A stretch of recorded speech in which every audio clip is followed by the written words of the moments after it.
Welcome to the political segment of the weekend show. Right now, we're about to dive into the topic on the performances of the current administration, as well as the insecurity and chaos going on all around the country, from the ECOWAS ruling to the River State political issue, and as well as Benue State and so many other places. We're going to touch all of that. And today we have amazing guests joining me in this conversation.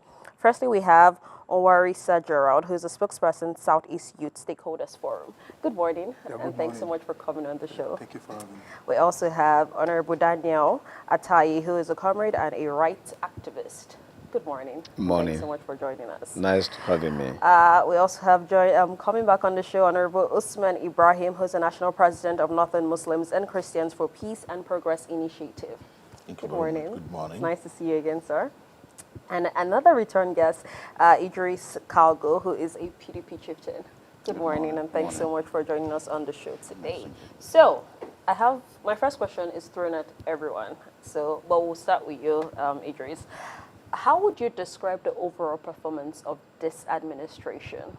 Seeing as right now we're seeing all over campaigns for 2027 already. So I would like each of you to please speak on that.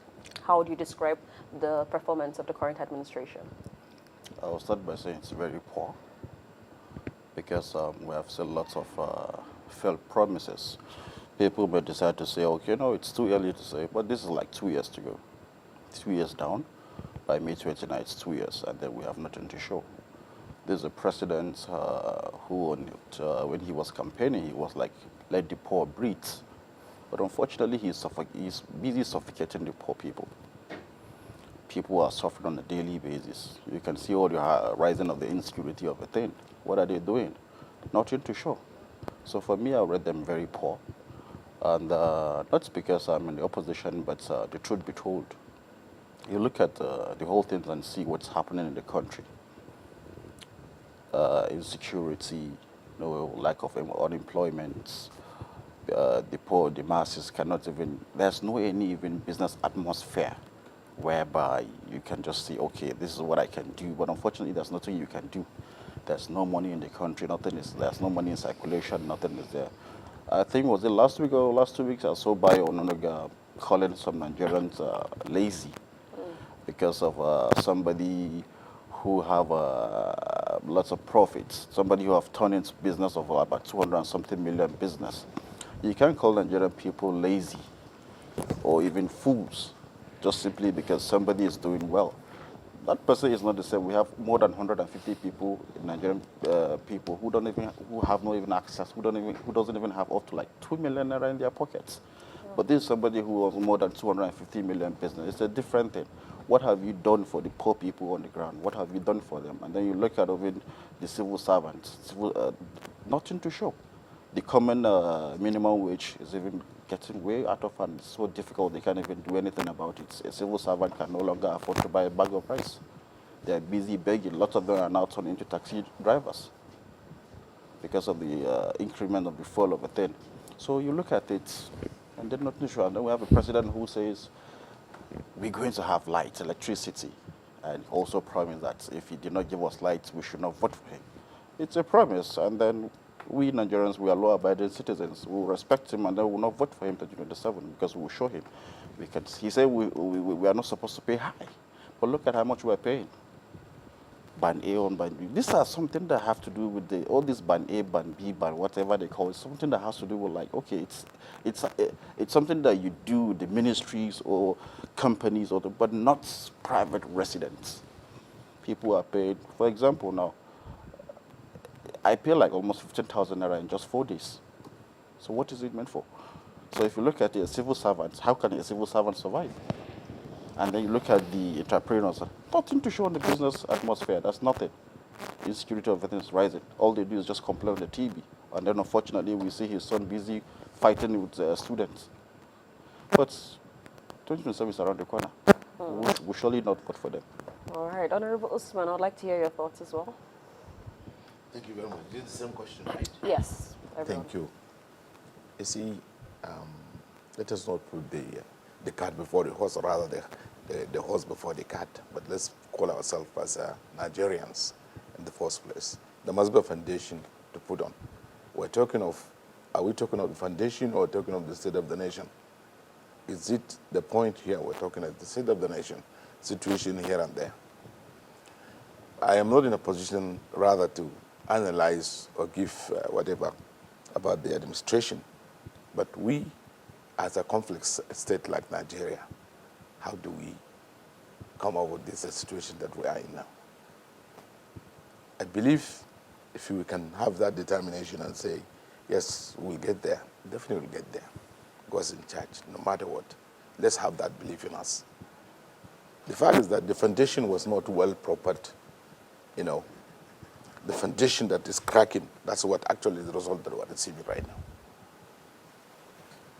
If there's something that will continuity, government is services. It's not a jumbo. It's not I get mine and you get yours. That has never happened in Nigeria. We must believe in that word in the first place. A friend of mine, some few minutes ago, was telling about Nigeria, disintegration and what have you. Yes, we're a diverse nation. In the first place, before even the amalgamation, everybody stand on its own. Why don't you respect this country first? If we can believe in where the foundation will stand, definitely we'll get there. That's not wrong in Nigeria, no matter what. When you build a house and you see the house not suitable for you, then you vacate the house and somebody came in there. Instead of staying, continue with it, demolish the house and build again. Do you know that factor, the time between that building, the period that definitely one has to suffer about it? That's what exactly wrong with Nigeria. There's no continuity. And that's the basic truth that we should agree on as a Nigerian. We should not divide ourselves based on 18th Supreme or something and all of that. Till when? Time will not wait for us. That I agree with my colleagues here who is talking about that's not something to show. But before we talk of what's something to show of, where is the foundation in the first place?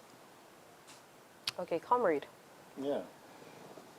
Well, thank you for the privilege, and I would like to start like this. First of all, the administration of President Tinubu himself as a comrade, I call him an elder statesman comrade, that came with much enthusiasm and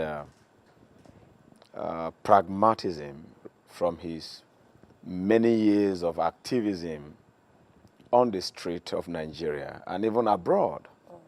Of course, one would expect that by now, after hitting the ground running, he would have set the trajectory for the country. I always talk about that Nigeria don't have nationalism as a trajectory, and it's a problem. Like Oga Osman just said, that we don't have continuity in government. Government released so many projects, like during the time of Abacha, we had Vision 2010. During the time of IBB, we had Vision 2020, where they said that there will be food for all, water for all, will be above domestic amenities. But up till now, as it is, it's even getting worse that Nigerians are not even having basic amenities, not to talk of other infrastructural development that should emancipate the people from poverty, from servitude. So what we have is like an oligarchical government where the hegemonies of the elite seems to have hijacked all the institutions of democracy into their hands, including the electoral umpire. Because as a nation of over 250 million in population, one is expected that we should build a viable democratic institution, which Mr. President himself, over years, have been struggling and fighting for these causes. So, if he said renewed hope, we want to believe in the hope. But when too many deaths are happening, people are becoming hopeless. A situation where insecurity, like in my state of Benue, I would love to farm. I can no longer farm. My basic salary is 100,000 naira. My allowance is 100,000 naira. I have 2 kids. These things can't feed me, and I have to show PR to followers. I'm a comrade. I have followers. I'm an activist. I have people that send me even account numbers every day. I should get returns and profit from my farm, but I couldn't go to farm. I cannot dare go to farm. My farm is now occupied by people I don't know, and they are with weapons. You can't go to your farm, you can't produce. So what is actually the trajectory of Nigeria when insecurity have taken over? Where are the military and the paramilitary? What is the effectiveness? They are major or the prior job of the military and the paramilitary in the country, because they are the ones to set the trajectory and to ensure that all successive administration follow the constitution. A situation where we are playing politics of party politics, religious sentiment, affiliations, ethnicity, and we have tribal bigotries everywhere. These things are not trajectory that will build or give us nationalism as a focus. So when you have no nationalism as a trajectory, how to build a nation, you have no nation. And where the democratic power is in the hands of only the oligarchs, it means we don't have democracy. So we want to challenge Mr. President. I particularly, because I have his tapes and his long tapes during his days of activism. We have those things.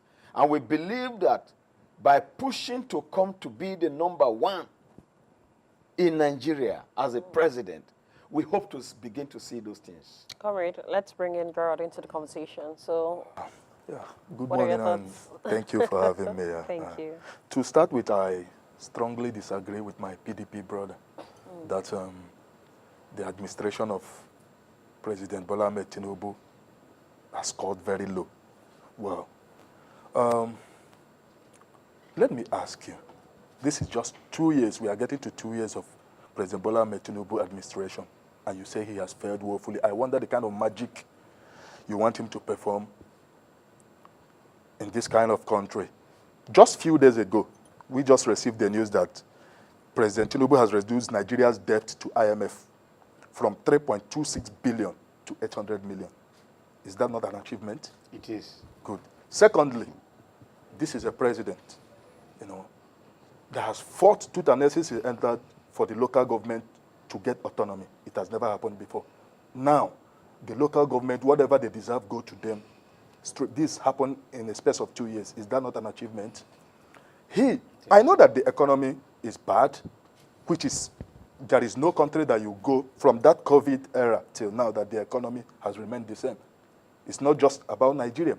Just that in Nigeria we politicize everything. We make it look like we are only the ones suffering. Yes, there is suffering in the land, but the truth of the matter is that President Asiwaju Ahmed Bola Tinubu is doing his possible best to reshape the country. Now, aside from the local government autonomy, look at the subsidy. The removal of subsidy now means that the governors receive triple and quadruple of what they used to receive, which means that they have enough money to take care of their states. So what we should be asking is that, are we holding the governors accountable? Or is it that it's always the president, when he, as the president, is doing everything possible that he's supposed to be? Now look at his government. Look at his appointments. He is not doing only APC. This is the only administration that, even one of the best performing ministers is from PDP. It's true. Look at, check Abga. Abga is in the government. Labour Party members are in the government. He's carrying everyone along.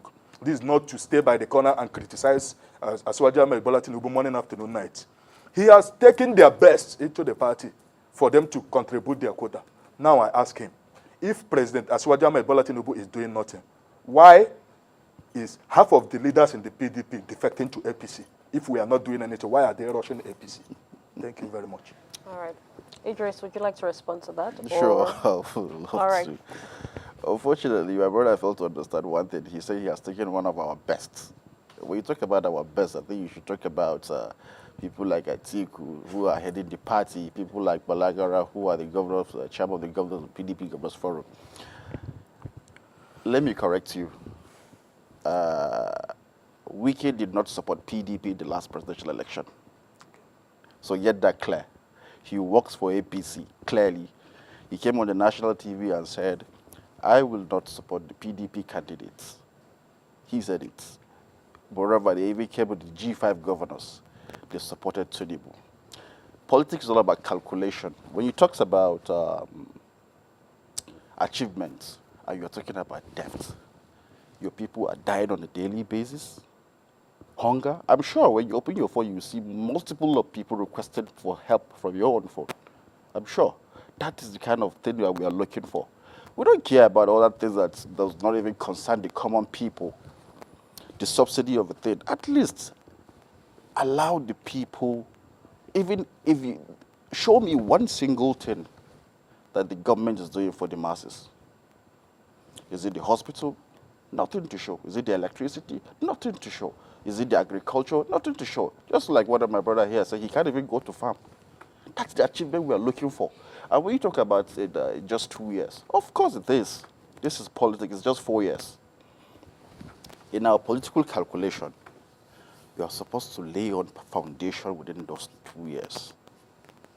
Barely you have just only 1 year. The next year is going to be just politics, campaign, and other thing. That's what's going to remain for him. And this is a president who is living in a very luxury life. The people are dying on a daily basis, suffering. He has the time to buy a new jet, billions of naira. This is the same president that moved with the sophisticated vehicles, new ones.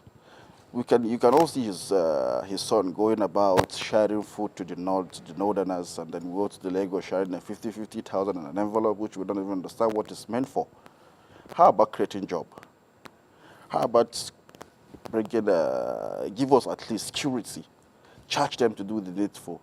How about do well on the civil servant of a thing? Make them look.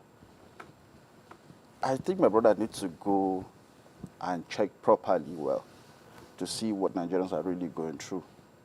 Many people who, before he resumed office, who can eat like 3 square meals, they can no longer eat 1 square meal in a day now. So that is not, is that achievement? I think the only achievement that we get is lack of electricity, suffering. Go to hospital, people are there on a daily basis. You go to hospital, there will be like no bed, no doctors. And then yet, these people are flying abroad, living a luxury life. And you say, best performing minister, what is he doing? Building bridges? Where? In the city of Abuja? Don't we have places like Buari, Kuje, Bagolada? This is where the masses are. They're fixing places where they only follow. It's not about the elite all the time. This is where we always get it wrong in this country. Whatever they do is just about them. Do we have good hospital in Kuje? Do we have good hospital in Buari? No. Go to Buari, the road is even poor. Go to Kuje, look at it, look at what is happening on a daily basis. Suffocating the poor people on a daily basis, at least let them have a space to say, okay, now we are living in peace, so that some of them can go to farm, so that some of them can even get a good business atmosphere for them to do at least 1 or 2 things for their families. But they can't do that anymore. So I see nothing to this government that would say, there's nothing to show.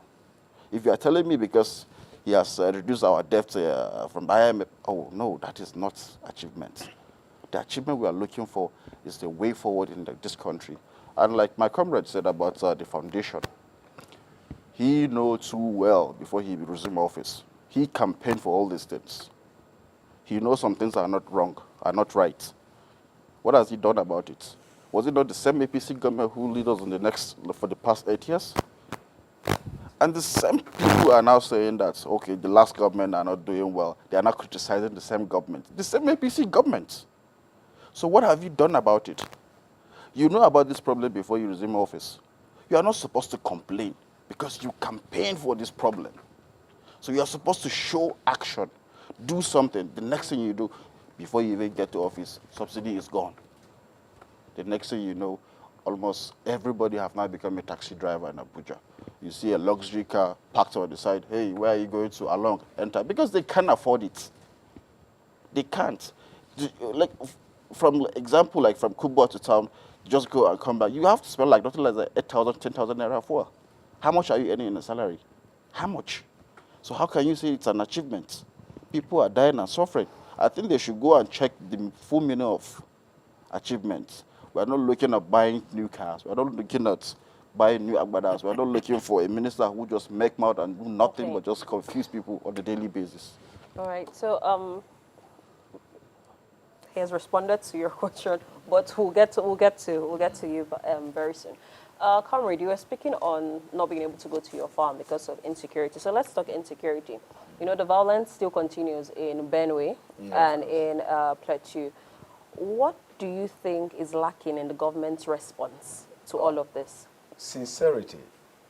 What is lacking is the political will to lead, to secure your people, and to ensure you protect lives and properties. At least this simple statement is the essence of government. But the bureaucracy in Benue State has heightened beyond normal governance. I'll give it to the governor. He came with that spirit to work. Like I do tell religious people something, that democracy is not a religion. It's not a communica, and it is not theocracy. So if you are coming from the background of religiosity, you might find it difficult to lead in a democracy because the tenets, the etiquette, the constitutions are different. So if we want to rule by democratic constitution, your priorities and goals must be set right. And number one of this priority is the safety of lives and properties. And that is what is lacking right now in my state, Benue, and in Plateau State. And when you talk about national insecurity, politicizing the marauding herdsmen, the bandits, the terrorists, let me call them terrorists because you come to people's farm, you kill them, you chase them to their houses, you butcher them, even pregnant women, you slaughter them, you also kill infants. Infants. That to me is terrorism. It's not ideology. And even if it is any religious ideology, it is not known to humanity. At least the basic principle of any religion must be mercy and love, peace, which God or Allah preached. At least we listen to, we read the Quran, we read the Bible, and so on. And this is why I said, until Nigeria drift away, how do we do that? By laws. We have state assembly, we have national assembly. We give too much priority and a kind of sentiment to our religious affiliation and party affiliation instead of giving our loyalty to the Constitution, because those things are in the Constitution. And if we cannot give our loyalty, our integrity, our patriotism to the Constitution, there will always be problem. And this is why democracy is different. So, our brother talked about achievement. I want to just add to that. Yes, Bola Ahmed Tinubu, the president, have achieved. And if you look at the blueprint that he set, you will find hope in them. But like I said, the political will and enthusiasm, you know, there is this bureaucracy when you enter into power that you begin to see even enemies turning to loyalists, sycophants, and so on. You may get distracted from the blueprint. The blueprint that Bola Ahmed Tinubu had, which we knew before now. Number one of it, through federalism. For more than 30 years, he fought. He's been fighting for this. Two, regionalism, which we know will stand. We are beginning to see the North Central development, the Southeast development, the Northeast development, which are very good fundamental achievement of this administration. 3, the principles of rotation, which is part of regionalism of the presidential.